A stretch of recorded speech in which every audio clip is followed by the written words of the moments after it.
Next topic है हमारे पास electric flux.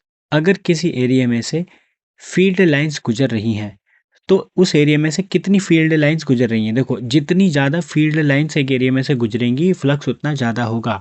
तो मोर फील्ड लाइंस मोर फ्लक्स। और फ्लक्स निकलता कैसे, ई डॉट ए, जिसे हम अगर हम हटाएं डॉट तो क्या लगाएंगे उसकी जगह, कॉस। तो फ्लक्स के लिए ये फार्मूला हो गया आपके पास, ठीक है। अब फ्लक्स से हमको एक बात पता चल रही है कि फ्लक्स फील्ड लाइंस के भी डायरेक्टली प्रोपोर्शनल है। मतलब देखो कितनी लाइंस गुजर रही है, डायरेक्टली प्रोपोर्शनल है ना, ज़्यादा फील्ड लाइंस ज़्यादा फ्लक्स।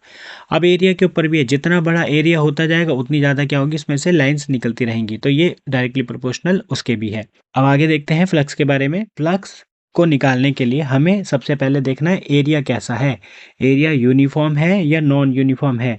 तो एरिया अगर यूनिफॉर्म है तो यूनिफॉर्म में भी हमें ये देखना है कि वो ओपन सरफेस है या क्लोज्ड सरफेस है।